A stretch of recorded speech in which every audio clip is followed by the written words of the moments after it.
In economic speak, you usually see what they call U3 for the unemployment rate. This number started out at a low 3.5% pre-pandemic, and it spiked up to 14.7% at its worst. That's well above the previous recession, which topped out at about 10% in 2009. Unemployment has come down a little since and sits at 7.9%. Still, when looking around at my community and hearing from friends across the country, I find this hard to believe, and I'm guessing you do as well. The real unemployment rate is much higher than this number that's often used by politicians. U3 omits a large portion of the US population completely from the equation.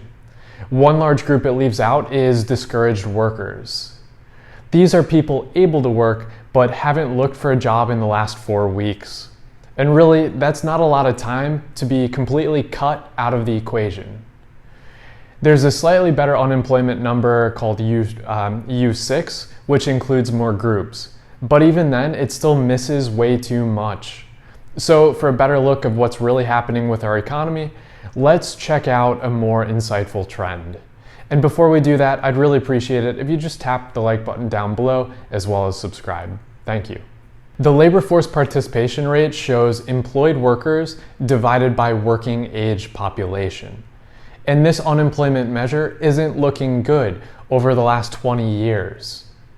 This number topped out at 67.3% in 2000, and since, it's bounced down to about 61%. That might not seem like a big move, but it is when you consider the US labor force is roughly 160 million people.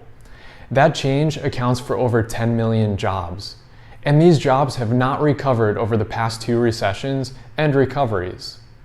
But wait, that number gets even worse when you read the fine print. The labor force participation rate does not include retirees, incarcerated people, and also students. But more people are forced into these categories due to big shifts in the economy. The labor force participation downturn started around the year 2000, along with the technology bubble. There was huge hype around automation, the internet, and other technologies. Although we now know how that story ended. But since we've collected more data, we have more data in the door, and it reminds me of the hype cycle. We've gone through the inflated expectation stage and through the trough of disillusionment, and now we're starting to enter the plateau of productivity. Already, technology has replaced millions of jobs, and millions of more will follow.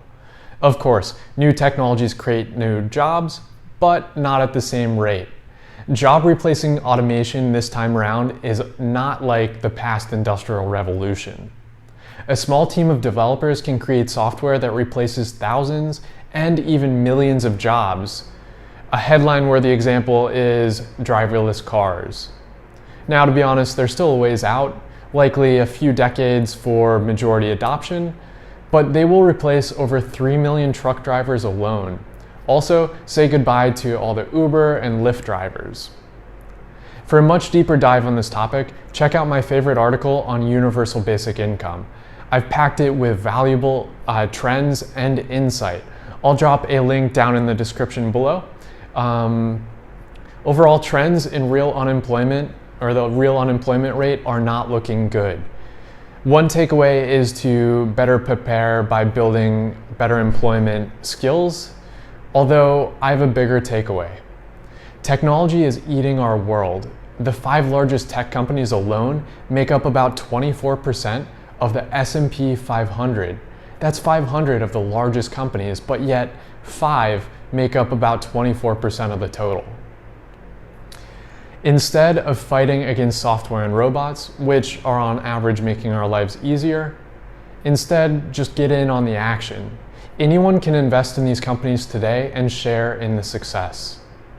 The top tech stock valuations are a bit lofty, but not all have skyrocketed.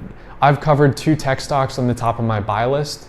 I'll link to that research as well. So feel free to check it out. And once again, I'd really appreciate it if you just tap the like button as well as subscribe. Thank you.